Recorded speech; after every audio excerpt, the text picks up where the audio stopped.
Et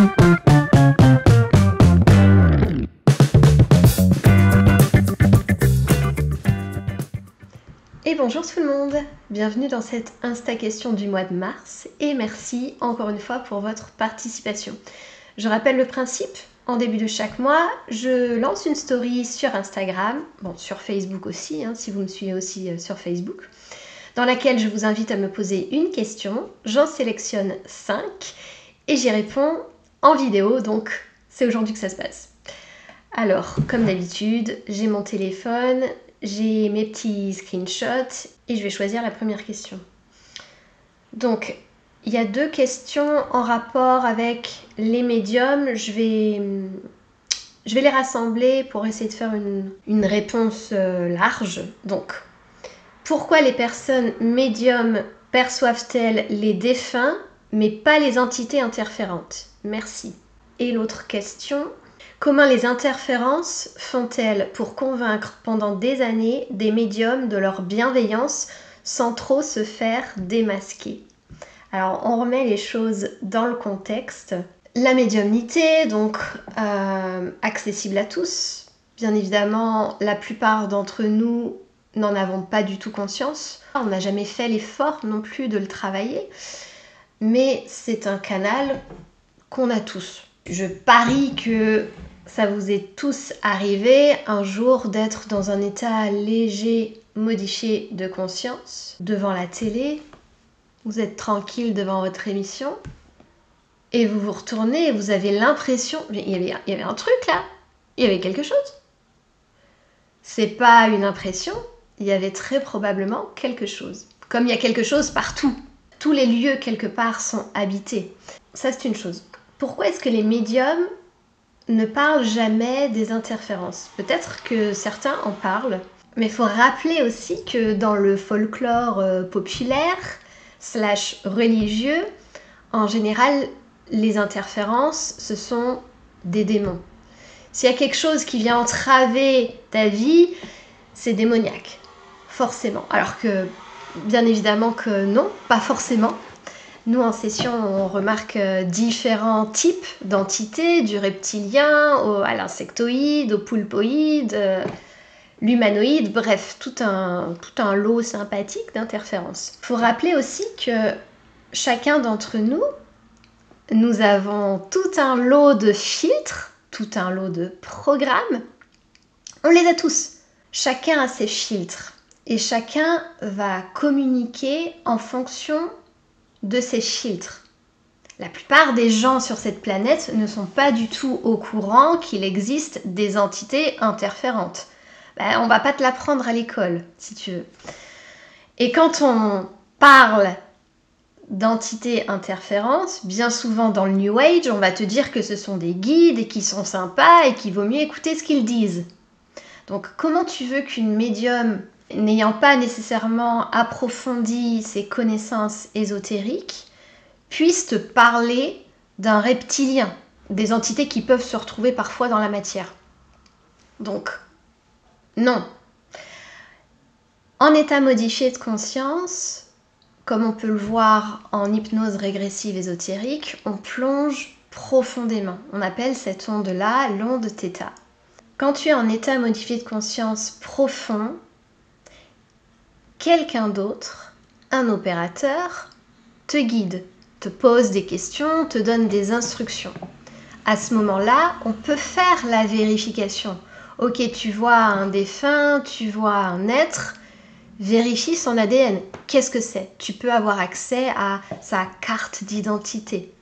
En médiumnité, on n'atteint pas cette onde θ. On est en alpha tout au plus.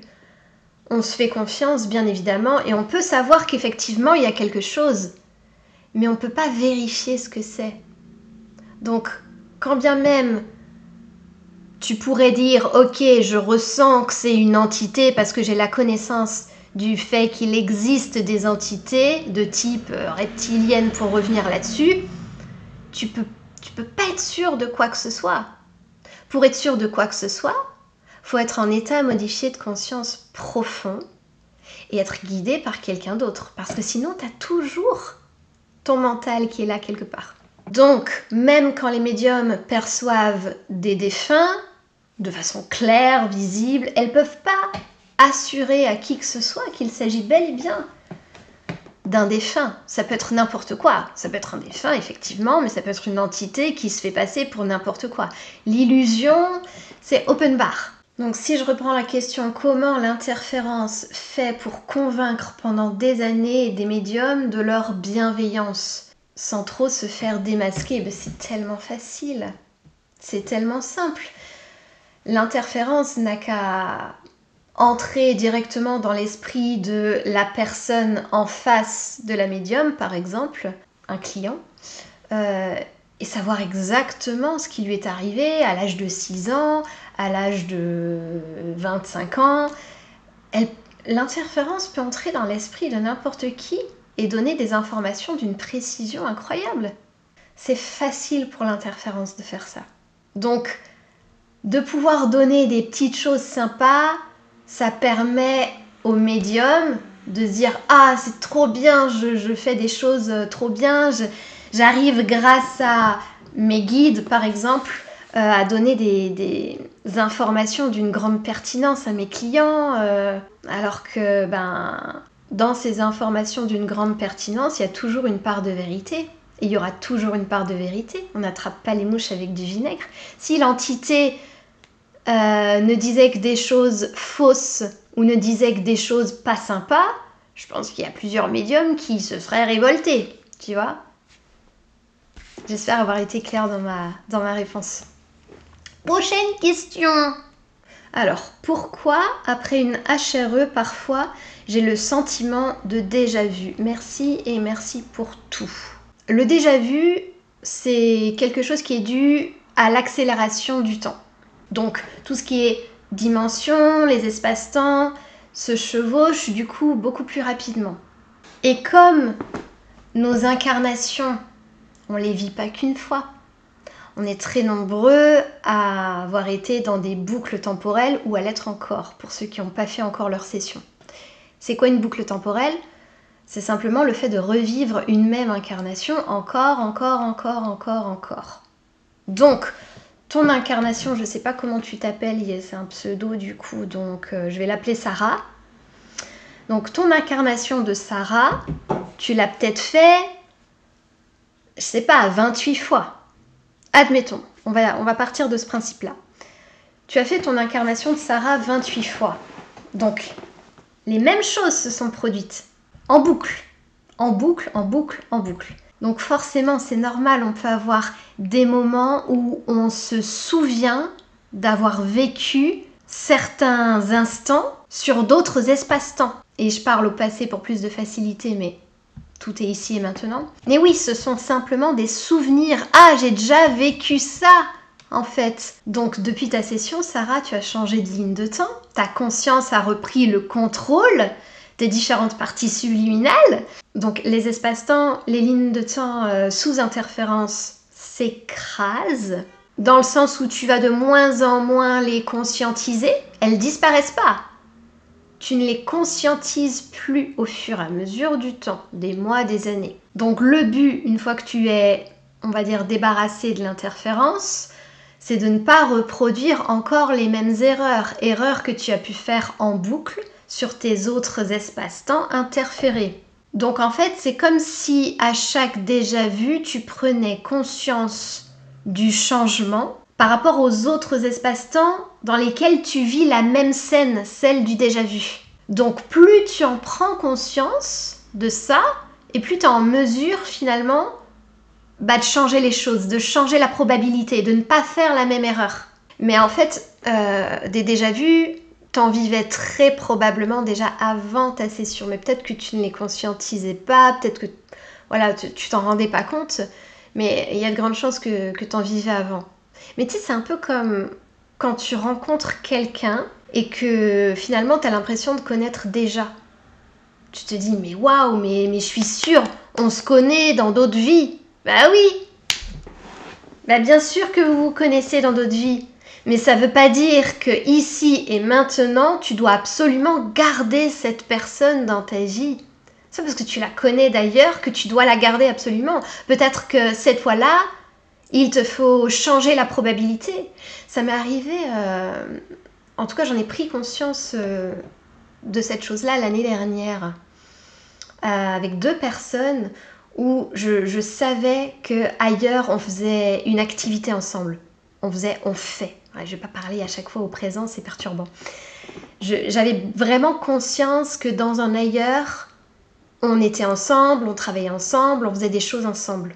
Et en fait, au fur et à mesure de l'expérience, de plusieurs semaines / mois qui passaient, mais je prenais conscience qu'en fait, là maintenant, sans interférence, donc libre, je dois changer la probabilité. Non, cette fois-là, ça va pas se reproduire. Il y a quelque chose qui s'est probablement passé sur d'autres espaces-temps, d'autres incarnations, et là, ici, j'en ai conscience.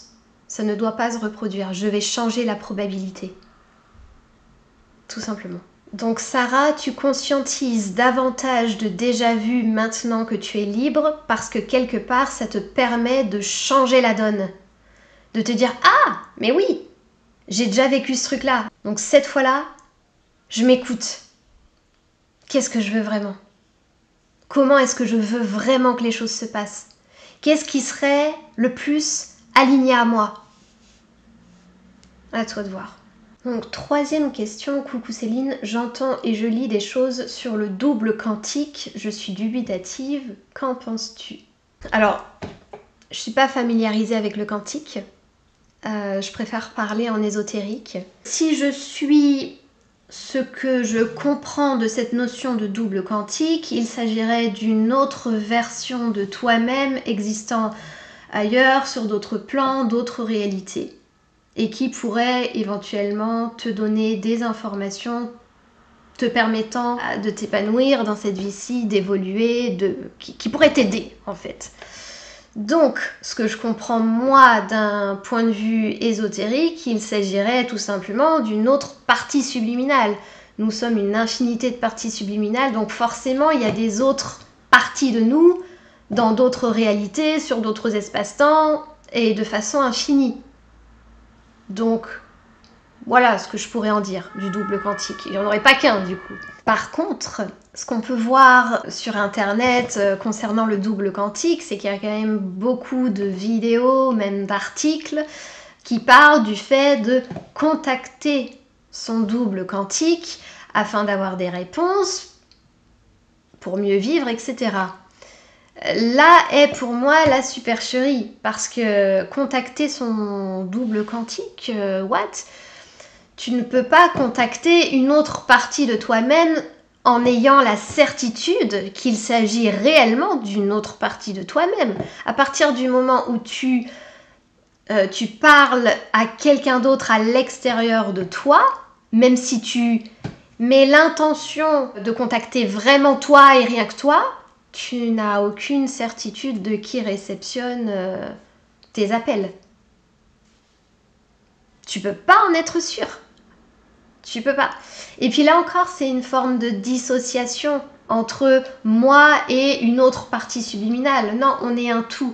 Bien évidemment ce tout est formé d'une infinité de parties subliminales, certes, mais l'idéal, c'est pas de se dissocier soit d'une autre partie subliminale. Donc l'idée, en tout cas, c'est d'être conscient qu'on est un tout. On n'a pas besoin d'aller contacter une autre partie de soi. Non, à partir du moment où on est libre, l'autre partie de soi, la conscience, crée et on métabolise ces créations.